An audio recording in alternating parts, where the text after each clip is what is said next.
Hello dear fans, friends and subscribers. Welcome to the daily cricket show, Cricket Happenings with your host Ram. And I have to tell you that I definitely have some cricket to really talk about, not like yesterday. But well, what I'm going to talk about as far as today's cricket show is concerned is going to be the there's a warm-up match, in the sense, as you know, Bangladesh just finished their series with Sri Lanka as far as tests are concerned, where they drew the two-test series, and now the ODIs are coming up. And so today there was one warm-up match which was played between Bangladesh 11 and the Sri Lankan Board Presidents 11, which consisted of a lot of big players there, and it was a very close match. And in the end, what a victory for the Sri Lanka Board Presidents 11. They won the match. It was a high scoring match, and they won the match by 2 runs, in which Sri Lanka Board Presidents 11 scored 354 and they were the victors, with the Bangladesh falling short by just 2 runs. So it was a very, very exciting match. And as far as the 4th one-day international was concerned, between Afghanistan and Ireland, which was played, as you know, the Afghanistan-Ireland ODI series is being played in India. And the 4th match, that is the 4th ODI between Afghanistan and Ireland, ended up with Ireland winning the match by 3 wickets, and thus this series has become very exciting, as it's squared up right now at 2-2, and now with the final ODI coming in, it could be anyone's game, and this is what everyone is looking to see, very, very evenly contested matches.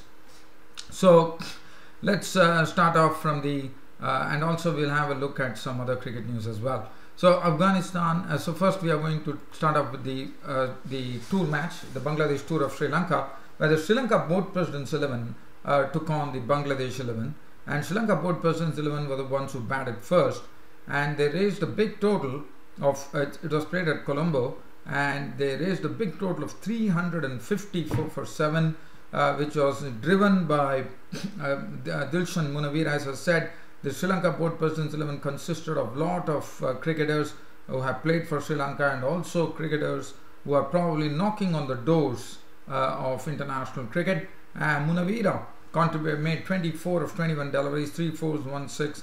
Kushal Pereira slammed 64 of 78 balls with 4 fours, but it was a very Pereira knock where one couldn't see the real Kushal Pereira. The reason being, if you look at his knock, the number of runs that he scored was lesser than the number of balls he faced. Normally, it's never the case when Kushal Pereira is the crease, because he is a real dasher as an opener, but he made 64 with 4 boundaries. Virat Kohli really did what Kushal Pereira could not do. He slammed 67 of 54 deliveries, 8 fours and 2 sixes. Milinda Srivardhana making 32 of 29, 3 fours, 1 6. Dhananjay De Silva making 52 of 47 deliveries with 5 fours.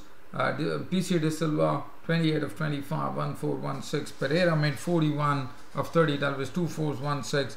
Dasun Shanaka hit towards the end, a quick fire, 26 of 12 balls, 2 fours and 1 6 to remain not out on 26. Madhushanka was not out on 1, and the Sri Lanka Board Presidents 11 were 354 for 7. Well, there was no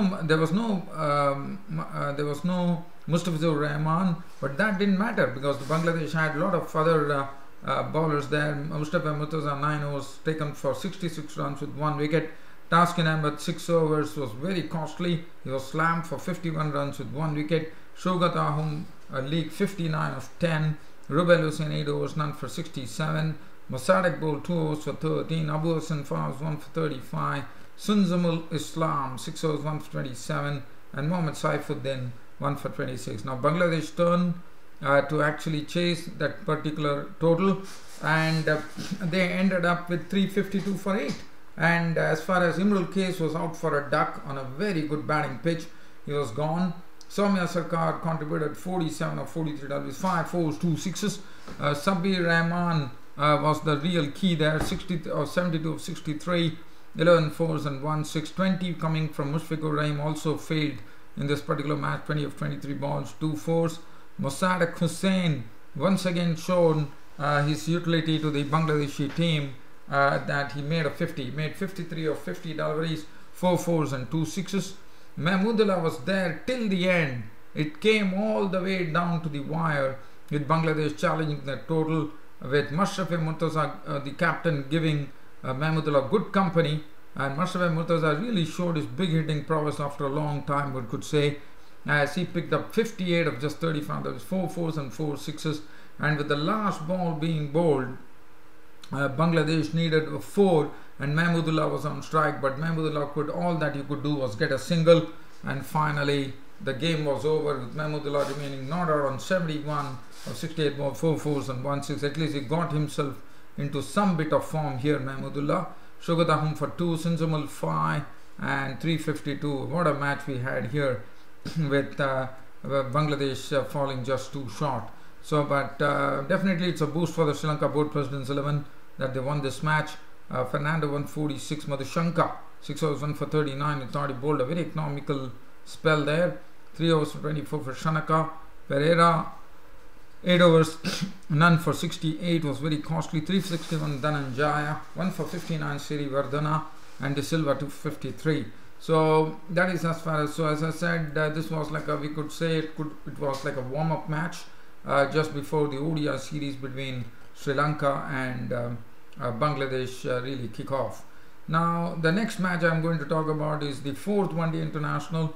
Afghanistan and Ireland was just played at the Greater Noida Sports Complex ground, Greater Noida, and Ireland won the match by 3 wickets. Afghanistan batted first, and they were in all sorts of trouble as the top order was totally squeezed in by none other than Kevin O'Brien. What a brilliant bowling spell from Kevin O'Brien. In fact, he shaved the top half of the Afghanistan innings to really put them into lots of strife. Shahzad was LBW bowled O'Brien for 1. Usman Ghani was dismissed for 3 by O'Brien. Rahmat Shah was out for naught. In fact, it was a Kevin O'Brien all-round performance that really won the match for the Irish. And Afghanistan were 11 for 3 at one stage. Askar Stanikzai could contribute only 35, 55 deliveries, 5 fours. Hasmatullah Shahidi making 23 of 45 deliveries, 3 fours. Gulbuddin Naib could not do much, he was gone for 2. Mohammad Nabi was there, who made 41 of 64 balls, 3 fours, to be the sort of a binding force in this Afghanistan innings. Rashid Khan was out for a duck. Shafiqullah and Dawlat Zadran played some good knocks, in fact, to get this Afghanistan innings to a respectable total of 220 all out. Shafiqullah contributing 42 of as many balls, 8 fours. Dawlat Zadran was not on 41 of 53, 3 fours, 1 6. Amir Hamza 7. 220 all out was the Afghanistanis. And Kevin O'Brien, what a performance from Kevin O'Brien. First with the ball, 7 overs unmaiden, 4 for 26. Brilliant bowling. He actually whipped the cream of the Afghanistan batting lineup, and that really put them into all sorts of trouble, from which they definitely could not recover in any big manner. Murtag 8.5 was 1 for 26, absolutely on the money. Mulder 10 overs 3 for 57. Andy McGrine bowled 10 overs for 39 runs and 2 wickets. A right-arm off spinner. Dockrell, left-arm spinner, bowled 10 overs, 1 maiden, none for 44. Sterling bowling 4 overs for 21. Now, as far as Ireland were concerned, they were given a target of 221 runs from 50 overs. They got a decent start from Ed Joyce and Peter Sterling, adding 48 runs for the first wicket.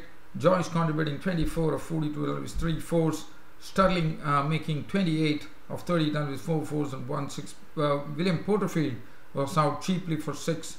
And here it was Mohammad Nabi who was the wicket taker. Mohammad Nabi's right-arm off spin was proving very tough for Ireland to handle.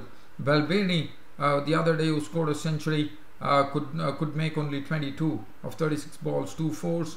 But it was all about Kevin O'Brien. It was a Kevin O'Brien all-round performance that really paved the way for an Ireland win to actually go and make the series level 2-2 with the 5th and final ODI, which is coming up, going to be a real beauty. Kevin O'Brien's contribution was an unbeaten 72 of 60 deliveries, 8 fours and 2 sixes. He played very well, and he decided to really wield the long handle in only the way that he could do. As you know, once upon a time, Kevin O'Brien held the record for the fastest century in World Cup one day history, and so Kevin O'Brien, Gary Wilson making 41, 67, Thompson and Andy McBride could not contribute much. Dockrell was not on fire, but it was Kevin O'Brien who was there till the end to actually take his team to victory. 224 for 7. Ireland and Afghanistan, after 4 one-day international, the 5-match series is level at 2-2. The bowling from the Afghanistan is Amir Hamza, 10 overs, none for 48. Davlat Zadran, 8.5 overs, 1 maiden, none for 51. Got some battering as well. Gulbuddin Naim, 8 overs, 1 maiden, 1 for 28, was the best bowler on show for the Afghanistanis. Mohammad Nabi also bowled a wonderful length and line, and also picked up 4 wickets for 30 runs, but definitely could not get them to victory. Rahmat Shah was none for 10. Rashid Khan, who normally is a very economical bowler, today had to suffer at the blade of Kevin O'Brien's. Kevin O'Brien decided that the only way to deal with Rashid Khan is to mow him down for 4s and 6s. That's what he did. He muscled him through the leg side for lots of boundaries. In fact, the maximum runs, if you look at Rashid Khan's bowling figures, the maximum runs was taken by none other than Kevin O'Brien. To spoil his figures, 9 overs, 1 maiden, 50 runs and 2 wickets. 5-match series level 2-2. Kevin O'Brien of Ireland was named man of the match. So that is as far as these 2 matches are concerned. As I said, the fifth and final one-day international could be anyone's game after looking at how things are panned out between Afghanistan and Ireland in this ODI series in India. And now just looking at some cricket news. Yes, there's not much of cricket news to share, but I can say one thing for you, that the final test match which is coming up between the Aussies and the Indians is going to be deciding the Border Gavaskar Trophy, and it's going to be played at a very picturesque Dharamshala cricket ground. And Dharamshala is something where it is a beautiful stadium because you have the a nice background of the snow-capped mountains behind, and also the temperatures are going to be at the 20s. So definitely there's going to be a real nip in the air. And not only that, the latest information that we are receiving from Dharamshala is that it is a green deck. So basically it's a very green pitch, and there's also lots of talk going on that Mohammad Shami, who has so far not been playing, could well be a contender, because the reason being, it looks like a very green pitch. And there's a lot of greenishness on the pitch, and the ball might really it would be probably a field day for the pace bowlers as well, and they could get some very good carry. And so that would be something that Aussies would be liking, because they're used to good bounce on their tracks there at home in Australia, and they would probably love it. So but India also definitely would be having plans for that. So Mohammad Shami is one who is such a wonderful bowler, but the only thing one has to see after coming back from such a long layoff, how he really attunes himself to bowling. So Mohammad Shami, and Indians there would be a conundrum as to whom to drop now, because if they have to bring Mohammad Shami into the team, and also Bhuvaneshwar Kumar could be considered. As I said, there could be a nip in the air, so the ball could really swing as well. So probably in the morning, with the very hazy atmosphere there, the ball might really do something. So it's going to be a very interesting situation. But as of now, the news is that Mohammad Shami could be the one who could be playing. And Mohammad Shami, let me tell you, is a wonderful bowler. He has all the weapons in his armory, whether you call it a bouncer, a yorker, a slower delivery, or the ball, and we can move the ball. He can surprise you with your pace, with his pace, and I can also move the ball both ways. So he can take the ball away from the batsman. He can bowl a beautiful in-swinger as well. So it's going to be some real excitement and entertaining cricket coming up in Dharamshala as far as the final test match is concerned. And you can't have a better ground than Dharamshala to hold a test match which is going to decide the fate of the Border Gavaskar Trophy series. Well, dear fans, friends and subscribers, I hope you all enjoyed this cricket broadcast of mine. It's about time for me to leave this cricket show by bidding you all a very good night.